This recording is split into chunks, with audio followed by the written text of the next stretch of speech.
نحمده ونصلي ونسلم على رسوله الكريم اما بعد فاعوذ بالله من الشيطان الرجيم بسم الله الرحمن الرحيم رب السماوات والارض وما بينهما فاعبده واصطبر لعبادته هل تعلم له سميا ويقول الانسان أإذا ما مت لسوف اخرج حيا صدق اللہ العظیم۔ اگر کسی انسان کا عبادت پہ دل نہ لگتا ہو، نیک اعمال میں دل نہ لگتا ہو، یا کبھی کبھار نیک اعمال کرے اور زیادہ تر چھوڑ دے، تو اس آیت کریمہ کی برکت سے اگر اس کو وظیفے کے طور پہ پڑھے گا تو اللہ تعالیٰ اسے عبادت پر قائم دائم رکھے گا۔ اور اگر کوئی بھی بچہ، لڑکا یا لڑکی، مرد عورت کوئی بھی، یا اگر وہ دین سے، عبادت سے جان چھڑائیں، نماز سے، قرآن سے اور اسی طرح اسلامی جو بھی شعار ہیں ان سے، تو اس آیت کے وظیفہ کرنے سے اللہ تعالیٰ ان کو عبادت کا لطف اور چاشنی عطا فرمائے گا۔ آج چونکہ ہمیں عبادت میں مزہ نہیں آتا، موبائل ہم کھولتے ہیں تو ہمارے گھنٹوں بیت جاتے ہیں، ہمیں پتہ ہی نہیں چلتا۔ اب ہم موبائل پہ آپ دیکھیے، مرد عورت، بچہ بوڑھا، چھوٹا بڑا، کوئی بھی موبائل پہ کوئی بھی کام کی چیز نہیں جس سے انفارمیشن ملے یا کوئی ایمان میں تازگی آئے یا پھر انسان کا کوئی علم میں اضافہ ہو، وہ چیز نہیں، فضول چیزیں دیکھتے دیکھتے دیکھتے پوری رات گزر جاتی ہے، بندے کو لطف آ رہا ہوتا ہے، شیطان جو وہ کام دکھا رہا ہے۔ لیکن نماز پڑھنے کے لیے کھڑا ہو تو قرأت تھوڑی سی لمبی امام کی ہو جائے تو انسان کو خارش ہونی شروع ہو جاتی ہے، مچھر کاٹنے شروع ہو جاتے ہیں، حالانکہ موبائل دیکھتے ہوئے مچھر کوئی نہیں کاٹتا۔ اور آپ نوٹ کر لیں کہ ابھی اے سی لگا ہوا ہے، یہاں بھی آپ لمبی قرأت ہوگی تو آپ کو مچھر کاٹنے شروع ہو جائیں گے، وہ شیطان ہوتا ہے۔ اور آپ پنکھے کے بغیر موبائل کو لے کر لیٹے ہوں تو پتہ ہی نہیں چلے گا کہ پنکھا بھی چلاؤ بھائی۔ اماں اگر کہے گی بیٹے کو، بیٹی کو، اور بغیر پنکھے کے لیٹے ہو، لائٹ کے بغیر لیٹے ہو، پتہ ہی نہیں چلا، کھانا بھی نہیں کھایا، ٹھنڈا ہو گیا، چائے بھی ٹھنڈی ہو گئی ہے، ہوتا ہے ایسے یا نہیں؟ چونکہ وہ ہے شیطان کا، یہ رحمانی کام، یہاں شیطان روکتا ہے، وہاں تھاپڑی دیتا ہے، اور لگے رہو اور لگے رہو۔ اب یہ بیماری جو موبائل کی ہے نا آج کے دور میں، اس کے لیے یہ وظیفہ بڑا تیر بہدف ہے، کیونکہ موبائل پہ تو استقامت ہے اور عبادت میں استقامت نہیں ہے۔ نبی پاک صلی اللہ علیہ وسلم نے فرمایا کہ احب الاعمال الی اللہ ادومھا وان قل، اللہ کو محبوب وہ عمل ہے جو ہمیشہ کیا جائے، جس میں دوام ہو، چاہے وہ تھوڑا ہی کیوں نہ ہو۔ یہ حدیث ہے نبی پاک صلی اللہ علیہ وسلم۔ اب یہ نہیں شب برات آئی تو پوری رات جاگ گئے، رمضان کی کوئی 27ویں رات آ گئی، پوری رات جاگ گئے، شب معراج آئی، پوری رات جاگ گئے، اس کے بعد سوئے، فجر بھی گئی، ظہر بھی گئی، عصر بھی گئی، پورا سال پتہ ہی نہیں نمازوں کا، اور جی میں نے شب بیداری کرنی ہے، مرد عورتیں کہہ رہے۔ یہ اللہ کو پسند نہیں ہے کہ آپ ایک رات جاگیں اور 20-30 راتیں نماز ہی نہ پڑھیں، عشاء ہی پڑھے بغیر سو جائے۔ بلکہ فرمایا اللہ کو وہ عمل محبوب ہے جو دوامی ہو، دائمی ہو، روز ہو، چاہے وہ تھوڑا ہی کیوں نہ ہو۔ ہم ایک بہت بڑے اللہ والے کے پاس گئے، بہت بڑے اللہ والے تھے افریقہ کے کسی ملک میں، ہم انہیں تلاش کر کے گئے تو پتہ چلا یہ بہت اللہ کے نیک بندے اور اہل علم ہیں۔ تو میرے ساتھ ایک بندہ تھا، تو وہ بہت سوال کرتا تھا ان سے، تو وہ ان سے کہنے لگا حضرت مجھے کوئی وظیفہ بتا دیں جو میں ہمیشہ کیا کروں۔ انہوں نے کہا روز پڑھا کرو لا الہ الا اللہ محمد الرسول اللہ 100 مرتبہ۔ اس نے کہا 500 بار پڑھتا ہوں روز۔ لوگ ایسے ہی کہتے ہیں نا، آج میں ان کو وظیفہ بتاتا ہوں، او یہ تو ہم 1000 بار پڑھتے ہیں روز، میں کہتا ہوں 200 بار پڑھو، 100 بار پڑھو۔ تو اب اس نے بھی یوں کہا، تو ان اللہ کے ولی نے اس کو دیکھ کر کہا میں وہ عمل بتا رہا ہوں جو اقل ہے، قلیل ہے، چھوٹا ہے، لیکن تم نے اس پہ دوام رکھنا ہے۔ یہ ایسا عمل ہے کہ تم یہ چٹکیوں میں پڑھ لو گے، تمہیں کوئی دن ناغہ نہیں ہوگا کہ جی 100 بار پڑھنا ہے، یہ تو چلو ابھی بیٹھ کے پڑھ لیتا ہوں۔ اور جب 500 بار کہتے ہو میں پڑھتا ہوں تو کبھی ناغہ بھی ہو جاتا ہے، جی ناغہ ہو جاتا ہے، کبھی نہیں پڑھ پاتا جب بزنس میں مصروف ہوتا ہوں۔ کہا پھر یہ تو عمل نہ ہوا۔ اللہ تعالیٰ کو وہ عمل، اب دیکھیں نا دفتر والا کس کو کہتے ہیں جو روز آفس جائے، دکاندار کس کو کہتے ہیں؟ جو روز دکان پہ جائے. اب یہ نہیں کہ ایک دن دکان گیا 10 دن گیا ہی نہیں، اسے دکاندار کہیں گے؟ اب آفس والا کہیں گے؟ اب ایک بندہ نماز کبھی پڑھتا ہے کبھی نہیں پڑھتا، اسے نمازی نہیں کہیں گے. روزہ دار کس کو کہتے ہیں؟ جو 30 دن یا 29 دن مہینے کا پورا روزے رکھے. مکمل کرنے والا وہ ہوتا ہے اس نام سے منسوب. نمازی ہے جی. کیا نمازی ہے؟ نماز پڑھتا ہی 1-2 ہے، کبھی ٹائم مل جاتا ہے پڑھ لیتا ہے. عمل بھی وہ کریں، چھوٹا وظیفہ پڑھیں، تھوڑا پڑھیں، رات کو 2 رکعت تہجد کے پڑھ لیں، نہ پڑھیں، چاہے آپ فرض نمازیں پوری کریں لیکن دوام رکھیں. یہ تھوڑا بھی اللہ کو آپ کا ہر دل عزیز ہے اور یہ آپ کو بہت اوپر لے جائے گا، بلند مقام. اب یہاں پہ جو اللہ تعالیٰ نے اپنی صفت کو بیان کیا، ایسی قدرت والی آیت ہے اللہ کی سمجھا دینے والی کہ اللہ ہے کون. اللہ نے پہلے اپنے لفظ رب سے یہاں پہ ہمیں بتایا کہ رب تمہارا کون ہے. تم ڈرتے ہو SHO صاحب، DC صاحب، IG صاحب، تم ڈرتے ہو عہدوں سے. لوگوں کے عہدوں سے ہی ڈرتا ہے نا بندہ، ورنہ کہ یوں کپڑوں میں بیٹھا ہو کیا پتہ چلتا ہے. تو مجھے یاد ہے میرے پاس ایک صاحب آئے ابھی اس سال رمضان نہیں، پچھلے رمضان میں. تو وہ مجھے ملنے کے لیے آئے. میں کراچی سے آ رہا ہوں، تو یہاں پر ہم باہر آئس کریم تراویح کے بعد کھلاتے تھے. تو آئس کریم کھا رہے تھے تو یہاں کے پنڈی کے کسی تھانے کے SHO صاحب ہیں، وہ آگے کہ ساتھ بیٹھ کے ان کو بھی آئس کریم کھلائی. یہ بھی وردی مطلب سول کپڑوں میں تھے، دوسرے بھی ویسے ہی کراچی سے آئے تھے. میں ان کو جانتا نہیں تھا اتنا، بس مجھے بار بار کہہ رہے تھے میں آپ سے ملنا چاہتا ہوں، میں یہاں آیا ہوں اسلام آباد. تو پھر میں کمرے میں لے گیا، وہاں ہم بیٹھے. تو میں نے ان کو بتایا یہ یہاں اس پنڈی کے اس تھانے کے SHO ہیں. تو ماشاءاللہ انہوں نے کہا ماشاءاللہ بہت اچھا. تو بڑی انہوں نے ان کو جیسے اچھی طرح ملے. تو انہوں نے ان سے پوچھا کہ آپ کیا کرتے ہیں؟ تو انہوں نے کہا میں بھی اسی محکمے میں ہوں. انہوں نے کہا آپ کیا ہیں؟ کہا میں DPO ہوں سندھ کے ایک ضلع کا. اچھا، وہ یوں ہو گئے ایک دم. اب مجھے وردی میں پتہ ہی نہیں کہ جس کو میں تعارف SHO صاحب کا کرا رہا ہوں وہ خود DPO ہے اور آن ڈیوٹی ہیں اور بہت اچھی جگہ کراچی میں. تو اب دیکھیے وردی میں نہ ہو تو بندے کی پتہ نہیں چلتا کون بیٹھا ہے، کس طرح بیٹھا ہے. طاقت کا پتہ چلتا ہے جب بندے کا رینک پتہ ہوتا ہے، اس کا عہدہ پتہ ہوتا ہے. تو اللہ تعالیٰ کہتے ہیں میری طاقت کو دیکھنا ہے تو آسمان کو دیکھو، زمین کو دیکھو، وہ چیزیں دیکھو جو کوئی سائنسدان، کوئی دنیا کا انسان اس طاقت کو نہیں جو ہے ان چیزوں کو بنا سکتا. رب السماوات، آسمان کا رب کون ہے؟ فرمایا رب ہوں میں، بنانے والا ہوں. بنانے والا خالی نہیں، ان کی ضرورتیں بھی پوری کرنے والا ہوں. سورج کی ضرورت کیا ہے، چاند کی کیا ہے، کہکشاؤں کی کیا ہے، یہ ساری چیزوں کی، آسمان کے اوپر جو کچھ ہے اس ساروں کی ضرورتیں پوری کرنے والا کون ہے؟ اللہ.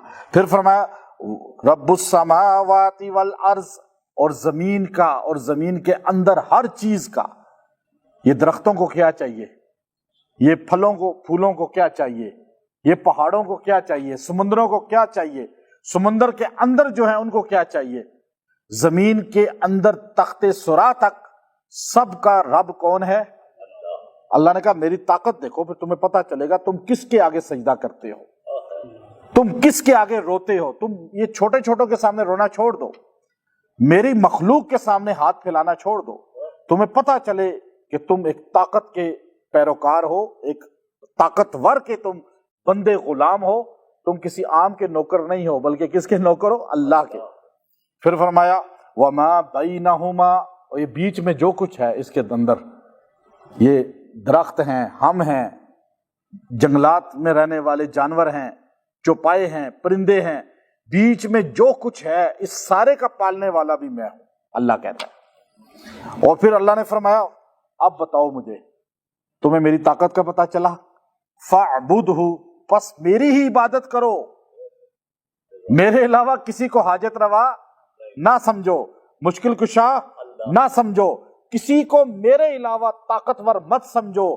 فاعبدہ، خالی عبادت نہ کرو کہ بس نماز پڑھی سجدہ ادھر کیا، باہر جا کے قبروں میں بھی سجدہ کر لیا، یہاں اللہ سے مدد مانگی، باہر جا کے کسی اور سے ہی مدد مانگی، کہا نہیں. فاعبدہ، وَاسْتَبِرْ لِعِبَادَتِي، پھر میری عبادت پر ڈٹ بھی جاؤ. وَاسْتَبِرْ، یہ جملہ آپ نے پہلے کبھی نہیں سنا ہوگا. یہ قرآن پاک نے، اب یہ میں تو آپ کے سامنے گلدستہ نکال رہا ہوں نا آیتوں کا، سمندر میں غوطہ لگا کے موتی نکال کے آپ کو دے رہا ہوں کہ آپ کو اتنا قرآن سمجھ آ رہا ہے جتنا شاید 100 سال کی عمر میں بھی سمجھ نہیں آتا کسی کو. اللہ نے کیا کہا یہ جملہ، میں خود حیران ہوں اللہ کے انداز پہ. آپ دیکھیے نا، اللہ کہتا ہے، ایک تو جملہ آپ نے سنا فَاعْبُدْهُ، عبادت کرو میری، یہ تو سمجھ آ گئی، آرڈر ہے، یہ حکمن ہے. فَاعْبُدْهُ، پس فا کا جملہ بتا رہا، بس اور کوئی نہیں، پس میری ہی عبادت کرو. لیکن خالی عبادت نہ کرو کہ ادھر بھی ادھر بھی، یہ نہیں ادھر کچھ ادھر کچھ، یا ٹوپی سر پہ باہر جا کے پھینک کے نکل گئے اور پھر لوگوں کو ٹوپی کرا رہے ہیں. ایسے لوگ ہیں نا. پھر ٹائم ملتا ہے تو نماز، ابھی ٹائم نہیں ہے، چلو ابھی گاڑی کھولی ہوئی ہے، ابھی جو ہے نا میرے پاس گاہک بیٹھا ہوا ہے، ابھی ڈیل ہو رہی ہے، پڑھ لوں گا جائیں. نہیں، وَاسْتَبِرْ لِعِبَادَتِي، پس مشقت میں بھی ڈٹ جاؤ میری عبادت پر. امام المفسرین ابن کثیر رحمت اللہ علیہ لکھا کہ جتنی مشقت چاہے آئے اللہ کی عبادت کو نہ چھوڑو. اب یہ ڈٹ جانے کا اللہ نے آرڈر دیا. پھر آگے اللہ نے ایک جملہ بڑا پیارا کہا. یہاں پہلے صفت ربانی کو بیان کیا. بندے کو، باپ کو جو ہے کہتا ہے ابا، ڈیڈی بھی کہتے ہیں. اچھا آپ جو ہے نا ماں کو بھی اس طرح لفظ، لیکن باپ پالنے والا ہوتا ہے نا، تو اس کی صفت پالنا کو انسان زیادہ سمجھتا ہے. تمہیں کون پالتا ہے؟ تو بندہ کہتا ہے ابا. کھانا کون کھلاتا ہے، کون لے کر آتا ہے چیزیں؟ ابا. کیونکہ بار بار ذکر کرتا ہے نا بچہ اور دیکھتا بھی ہے.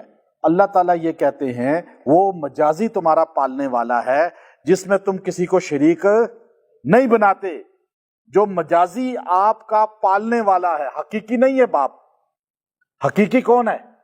اللہ. اللہ کہتا ہے مجازی میں تم شریک نہیں بناتے، تمہاری غیرت بدنی گوارا نہیں کرتی تو میرے ساتھ شریک کیوں بناتے ہو؟ تمہاری غیرت ایمانی کہاں چلی جاتی ہے کہ رب کے ساتھ بھی شریک نہ بناؤ، اب کے ساتھ بھی شریک نہ بناؤ. جو غیرت مند بندہ اب کے ساتھ بھی شریک نہیں بناتا اور غیرت مند بندہ رب کے ساتھ بھی کسی کو شریک نہیں بناتا. یہ غیرت ہے، غیرت کا مسئلہ ہے.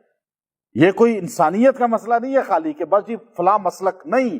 ہماری غیرت گوارا نہیں کرتی. افریقی ہو، امریکی ہو، یورپین ہو. ہم نے تو جنگلوں میں افریقہ کے، ہم نے دنیا کے ایسے سے لوگ دیکھے ہیں جو جاہل ترین اور بدو ترین لوگ ہیں افریقہ کے جنگلوں میں، لیکن وہ بھی اب کے اندر مداخلت کسی کی، شراکت کسی کی گوارا نہیں کرتے، لیکن رب میں شریک بنا رہے ہیں. لیکن اللہ کہتا ہے جب اب میں نہیں بناتے تو رب میں بھی نہ بناؤ. تو اللہ نے آگے ایک جملہ، چھوٹا سا جملہ جو ہے آپ یہ سمجھ لیں شکوے کا کہہ دیا، جملہ شکوہ. اللہ نے فرمایا تم جو اللہ کے علاوہ سجدے کرتے ہو، حاجت روا سمجھتے ہو، کسی کو طاقتور سمجھتے ہو، هل تعلم له سمیہ، بتاؤ تو صحیح کیا تم نے اس جیسا نام کسی کا دیکھا ہے؟ اس جیسی شان کسی کی دیکھی ہے؟ اس کی طرح کا نام سنا ہے کبھی تم نے؟ اب یہ حیرت والی بات ہے کہ دنیا عرب نے لات نام رکھ لیا، عزا نام رکھ لیا، اور اس کے علاوہ پوری دنیا کے اندر یہ برے صغیر میں اس وقت بھی شرک تھا بہت زیادہ، اور دنیا میں شرک تھا. جب ہمارے پیغمبر محمد صلی اللہ علیہ وسلم تشریف لائے تو دنیا میں کفر اور شرک ہی تھا، بتوں کو سجدے ہوتے تھے. لیکن دنیا میں ایک بھی ایسا بندہ نہیں ہے جس نے اپنے بت کا نام اللہ رکھا ہو. اللہ نہیں رکھا کسی نے، باقی سارے نام رکھ لیے. لیکن اللہ نے فرمایا هل تعلم له سمیہ، تم نے کبھی سنا ہے کہ اللہ نام ہی کسی نے رکھا ہو؟ یا کہ تم کو نہیں جی برے صغیر میں ایک بت کا نام اللہ تھا تو لوگ اللہ کو مانتے تھے؟ کہا نہیں، اللہ نام میرے علاوہ ہے ہی کسی کا نہیں. اور جب تم اللہ کہتے ہو تو کائنات میں ایک ہستی ہوتی ہے جو کائنات پورے کی مالک ہے، طاقت ہے، قدرت ہے، اور وہ قدرت ایسی ہے کہ زمین و آسمان اور اس کا بیچ سارا اس کی دسترس میں ہے. یا معشر الجن والانس، اے انس و جن، ان استطاعتم، اگر تم نکل سکتے ہو میری جاگیر سے تو نکل کے دکھاؤ. میری جاگیر ایسے پھیلی ہوئی ہے کہ تم کہاں بھاگ کے جاؤ گے. تو اس لیے اللہ نے فرمایا کہ لوگوں اب تو عبادت کرو اور ڈٹ کے کرو، ہواؤں کے جھونکوں کے ساتھ بدلو نہیں. کہ جہاں گئے حلیہ چینج کر لیا، عقیدہ چینج کر لیا۔ عقیدہ اتنا مضبوط رکھو کہ طوفان بھی آ جائیں آپ کا عقیدہ بگڑے نہیں، بٹکے نہیں۔ یہ نہیں کہ یہاں سے اٹھ کے ادھر گئے تو عقیدہ چینج، یہ اللہ رب العزت کہتے ہیں۔ اب اگر کوئی آدمی دین پہ اس کا استقامت نہ ہو، اچھے کاموں پہ اس کو، ابھی بعض لوگ ایسے بہت ہیں میرے پاس آتے ہیں، کہتے ہیں جی ہمارا دل کرتا ہے کہ ہم غلط کام چھوڑ دیں لیکن پھر ہو جاتے ہیں۔ ان کے لیے یہ تیر بہدف ہے۔ یا آپ کسی کو چھڑوانا چاہتے ہیں یا خود کوئی چھوڑنا چاہتا ہے غلط چیز، کوئی بھی غلط عادت، یا وہ عبادت میں چاہتا ہے میرا دل لگ جائے، مجھے ایسے مزہ آئے کہ جس طرح صحابہ اکرام جب تلاوت کرتے تھے تو انہیں تیر بھی لگ جاتا تھا۔ شیر خدا علی المرتضیٰ رضی اللہ تعالیٰ عنہ کو تیر لگا یہاں پہ، اندر چلا گیا۔ اطباء نے کہا کہ آپ کو بیہوش کرنا پڑے گا۔ کہا بیہوش؟ تو اگر ہوش میں نہ آیا، بیہوشی میں مر گیا پھر؟ کہا وہ تو ہم نہیں کہہ سکتے۔ کہا نہیں، میں نماز پڑھتا ہوں، قرآن پڑھتا ہوں، جب میں سورہ فاتحہ شروع کروں گا تو تم نے میرا تیر کھینچ لینا ہے، نکال دینا ہے۔ آپ نے سورہ فاتحہ شروع کی، اس کے بعد تلاوت شروع کی، ایسے کھو گئے تلاوت میں کہ اطباء نے تیر کو کھینچ کے نکالا، وہاں پہ پٹی بھی کر دی، وہاں پہ جو میڈیسن وہ بھی لگا دی۔ سلام پھیر کے آپ نے فرمایا ہاں بھائی ہو گیا کام؟ انہوں نے کہا جی آپ کا تو ہو چکا ہے، ہمیں تو مچھر ذرا سا کاٹ لے تو نماز پوری ہماری ادھر چلی جاتی ہے۔ اور یہ علی المرتضیٰ ہیں جن کو تیر بھی کھینچ لیا تو نماز میں پتہ ہی نہیں چلا، ایسے اللہ کے ساتھ تعلق تھا، تبھی تو ان کو جنت میں رسول اللہ صلی اللہ علیہ وسلم نے اپنا پڑوسی کہا۔ ایسے تو نہیں، ان کے ایمان جو ہے ان کے ماننے میں ہمارا قرار پایا۔ تو اب یہ آیت کریمہ، یہ جو آیت ہے آیت نمبر 65 ہے سورہ مریم کی، یہ آیت کریمہ پوری آپ نے پڑھنی ہے، پوری۔ رب السماوات هل تعلم له سمیہ، پوری ایک آیت۔ یہ آپ 40 مرتبہ پڑھ کے اگر 20 دن تک کسی کو بھی کھلائیں پلائیں، اللہ تعالیٰ اسے عبادت میں شغف دے گا، توفیق دے گا، اور اللہ رب العزت کی ذات کو سمجھنے والا بنائے گا کہ اللہ کی ہیبت، طاقت پتہ چلے گی، اور محبت سے اللہ کی عبادت کرے گا، اور یہاں اللہ تعالیٰ اسے استقامت بھی دے گا۔ ایک بندہ کہتا ہے جی میں قرآن پڑھتا ہوں لیکن پھر چھوڑ دیتا ہوں، وہ قرآن پاک کے ساتھ ساتھ اس آیت کو 40 بار دم کر کے پی لیا کرے، انشاءاللہ قرآن پاک جب تک تکمیل کو نہیں پہنچے گا اس کا دل بے چین رہے گا۔ ایک بندہ نمازی ہے، تھوڑا نماز پڑھتا ہے چھوڑ دیتا ہے، تو وہ یہ آیت کریمہ زیادہ نہ پڑھے، صرف 11 بار پڑھ لے، وہ 11 بار پڑھ کے دم کر کے پی لیا کرے، دعا کر لیا کرے، اللہ تعالیٰ اسے نماز کی ایسی محبت دے گا کہ نماز پڑھے بغیر اسے بے چینی ہوگی، نیند ہی نہیں آئے گی، کوئی کام ہی اس کو کہے گا بس نماز پڑھنی۔ ابھی دیکھیں نمازی آدمی کتنا خوش قسمت ہے، اوہو ابھی ظہر پڑھی تو فکر مندی ہے، عصر پڑھنی ہے، فکر مندی ہے، مغرب پڑھنی ہے، عشاء پڑھ کے کہتا ہے الحمدللہ آج کی نمازیں مکمل ہوئیں، کل تو اللہ زندگی دے گا تو فرض ہوگی۔ تو اب آج آپ کا قرضہ ادا ہے، آپ اللہ کے مقروض نہیں ہیں، یہ آپ کو کیفیت اللہ دے دے گا، آپ کو فکر ہوگی اس کی، یہ ایمان کی نشانی ہے۔ جس کو ہونا کہ زور کے بعد اب عصر کا ٹائم ہے، بھائی عصر بھی پڑھنی ہے، فکر، مغرب بھی پڑھنی ہے، فکر، وہ بندہ یقین کر لے اس دور کے اندر مومن صادق ہے۔